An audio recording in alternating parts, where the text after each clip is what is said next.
सबसे सीनियर हूं, मैं करूंगा, लेकिन मैं आपके माध्यम से भी इनको कन्वे करना चाहता हूं कि सुधर जाओ। कुछ तो लोगों ने सुधार दिया आपको,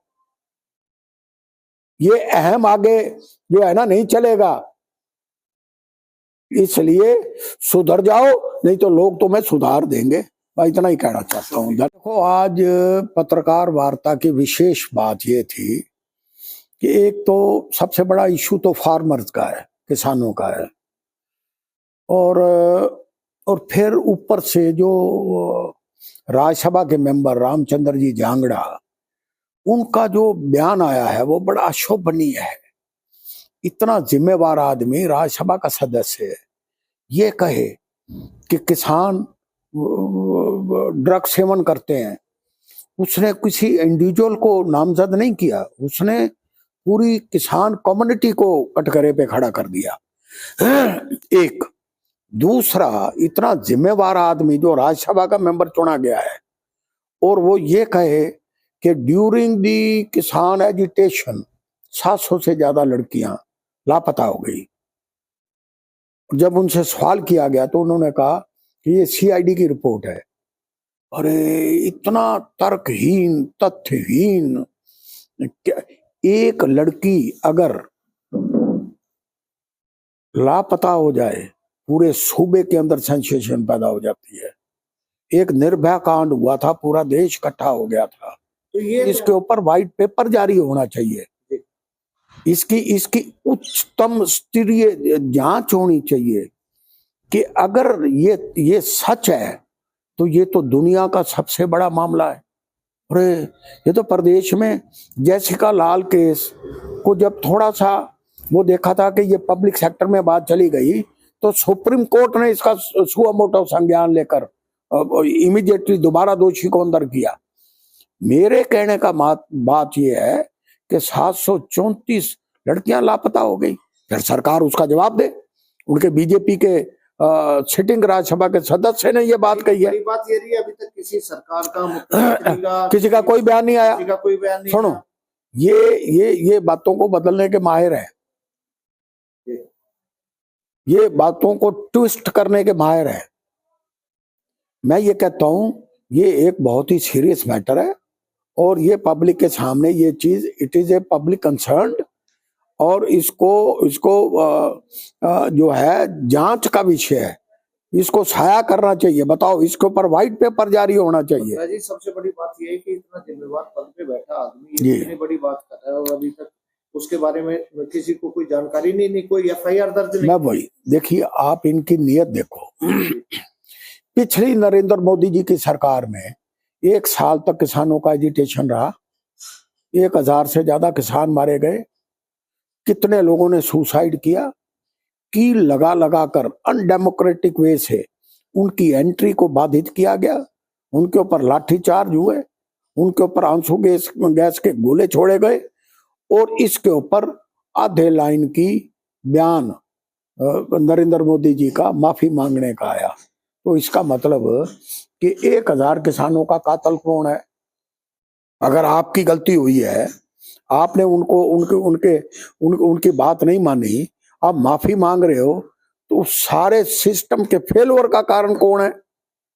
लेकिन विपक्ष भी कहीं ना कहीं नहीं, मैं जो कहना चाहता हूं, ये बड़ा सीरियस मैटर है। आप, मैं कहता हूं विपक्ष, नो विपक्ष।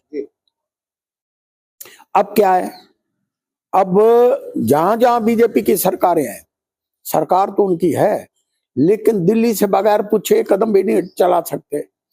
आज नायब सैनी जी तो ये बयान दे रहे हैं कि 24 फसलों के ऊपर हमने एमएसपी दे रखी है, फिर उनको लीगल गारंटी क्यों नहीं देते? इतना ही तो मांग रहे हैं कि आप उनकी कानूनन वैधता दे दो, लीगल गारंटी दे दो, लेकिन नहीं, ये असमर्थ हैं। कारण कि ऊपर से सिग्नल नहीं है। ये ईगो प्रॉब्लम है सेंटर की। इट इज ए अहम, ये एक वो कहते हैं ना, जब राजा सत्ता में नशे में मद हो जाए तो वो या तो पतन की तरफ जाता है, और उससे पूरे देश का विनाश होता है। आप मुझे एक बात बताइए, हर स्टेट के अंदर एग्रीकल्चरिस्ट की, फार्मर्स की अलग अलग समस्याएं हैं, अलग अलग फसलें हैं। कहीं कपास ज्यादा होती है, कहीं बाजरे का खेती ज्यादा होती है, कहीं गेहूं होता है, कहीं गन्ने की फसल ज्यादा होती है। जहां जहां जिस जिस सूबे में एमएसपी की जरूरत है, मिनिमम सपोर्ट प्राइस की जरूरत है, आप उनको दो और दे दो और उसकी कानूनन वैधता कर दो। इतनी तो बात है। बत्रा साहब, एक बात मैं आपको यहाँ टोकना चाहूंगा, जैसे क्योंकि मामला चल रहा है पंजाब में, पंजाब सरकार कोई एक्शन नहीं ले रही, सारा मामला पंजाब के किसान है, पंजाब से ही मामला उठ रहा है। कांग्रेस भी पंजाब सरकार। आप मुझे एक बात बताओ हरीश जी, पंजाब का बठिंडे से चल के यहाँ हमारे टिकरी बॉर्डर पे किसान आ रहा है। आज पंजाब का फार्मर यूपी में जाके बैठ रहा है, एजिटेशन कर रहा है, शंभू बॉर्डर पे एजिटेशन कर रहा है, और पंजाब में अमन है। आप यही तो पूछने इसकी गहराई में जाओ ना, इसकी गहराई में जाओ।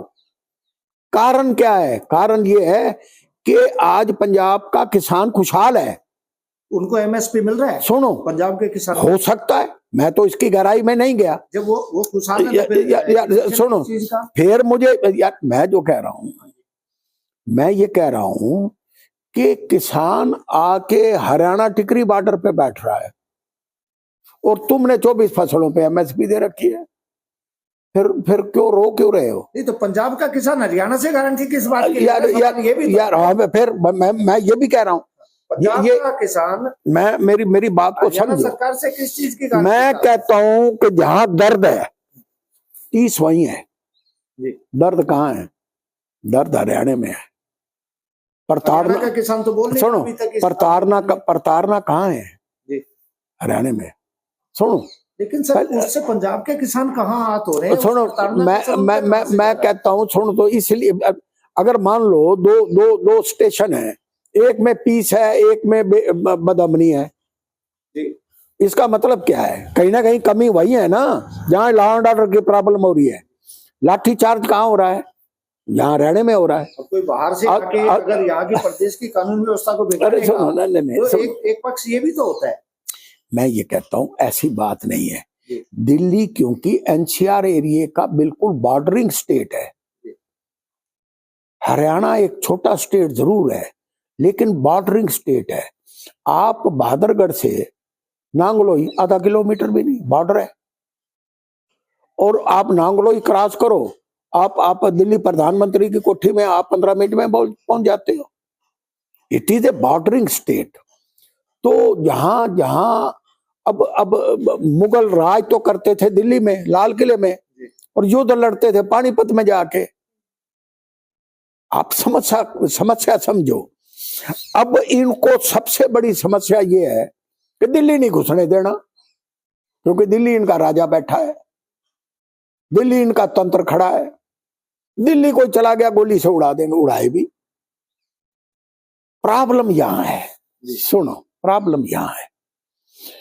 इसलिए मैं ये कहता हूं कि आप किसानों से, अब मुझे ये बताओ, सरकार अभी बनी नहीं थी, कांग्रेस की सरकार थी, सारी अपोजिशन बड़ा जोर शोर से शोर मचा रही थी, स्वामीनाथन रिपोर्ट लागू क्यों नहीं करते, स्वामीनाथन रिपोर्ट लागू करो। स्वामीनाथन रिपोर्ट कहाँ है?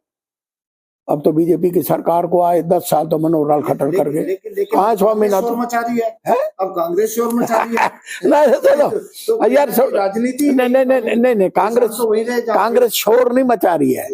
कांग्रेस तो ये कह रही है भाई हम नहीं कर पाए, आप कर दो। शोर कहाँ मचा रही है यार? मैं ये भी ना कहूं, जो मेरे टाइम में मेरे खिलाफ रोना धोना रखा हो, तो मैं अब तो ये तो कहूंगा भाई तो सरकार थारी आगे कर दो। कहाँ है स्वामीनाथन? खत्म, गायब, वो रिपोर्ट ही गायब है। कहाँ है? कुछ नहीं है। इसलिए मैं ये कहता हूं कि बीजेपी की करनी और धरनी में बड़ा फर्क है। इनको नैप्स है। प्रदेश में अभी तक कांग्रेस संगठन नहीं बना पाई है। कितने चुनाव चले गए? 16 साल करीब मेरे ख्याल से हो गए हैं। प्रधान तो बन जाता है। मैं एक लाइन में सारी बात खत्म कर देता हूं। संगठन 16 साल से नहीं है जी, और संगठन अब भी नहीं बन रहा। ठीक है, ये कांग्रेस लीडरशिप की ढुलमुल नीति जो है ना, कांग्रेस को गर्क की तरफ ले जा रही है। ढुलमुल नीति या फेलियर? कांग्रेस की ढुलमुल नीति, अनडिसाइसिवनेस, फैसले ना ले पाना, दबाव के आगे झुक जाना, ये जो नीति है इसको त्याग के इंदिरा जी की छवि वाला काम, अनडिसाइसिवनेस को छोड़ के डिसीजन लें। अगर अब भी संगठन ये नहीं बनाएंगे, अगर अब भी बूथ लेवल, ब्लॉक लेवल, तहसील लेवल, जिला लेवल के ऊपर संगठन बीजेपी ने बना रखा, हमारा नहीं है। सुनो, अगर नहीं बनाएंगे तो निकाय चुनाव में भी वही हाल होगा जो पीछे विधानसभा में हुआ है। एक नंबर 2, जो नीचे छोटे लेवल के चुनाव होते हैं, कमेटी के, कारपोरेशन के, उसमें लोगों की अपनी निजी और लोकल समस्याएं होती हैं। मेरे पिताजी 12 साल म्यूनिसिपल कॉरपोरेशन के चेयरमैन रहे, 4 चुनाव लड़े, वो बने। सुनो, यहाँ सड़कों की प्रॉब्लम है, यहाँ गंदा पानी आने की प्रॉब्लम है, यहाँ पंचायतों के अंदर प्रॉब्लम है, यहाँ छोटी छोटी समस्याएं हैं। तो उनके समाधान के लिए जब तक कांग्रेस उस लेवल पे नहीं आएगी, कांग्रेस नहीं आ सकती। सुनो, लेकिन मुझे नहीं लग रहा,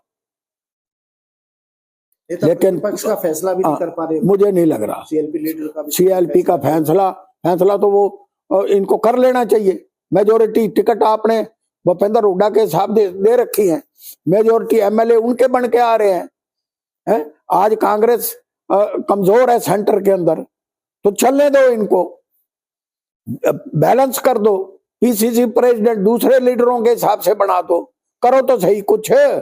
सुनो, लेकिन मुझे नहीं लग रहा, मैं तो इतना ही कहूंगा, हे परमात्मा इनको शुद्ध बुद्धि दे, बड़े लीडरों को, और ये मूल चूल चेंजेस संगठन में करें और सारे सिस्टम को दुरुस्त करें, ताकि आगे कांग्रेस पावर में किसी बड़े कांग्रेस नेता तक आपने डायरेक्ट भी अभी ये बात की है? क्योंकि बहुत सीनियर मेरी तो रोज होती है जी। तो ये आज सुबह भी भूपेंद्र हुड्डा जी का टेलीफोन आया था, मेरी उनसे बात हुई है।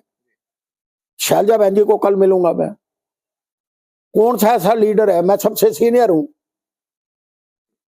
मैं करूंगा, लेकिन मैं आपके माध्यम से भी इनको कन्वे करना चाहता हूं कि सुधर जाओ। कुछ तो लोगों ने सुधार दिया आपको, ये अहम आगे जो है ना नहीं चलेगा,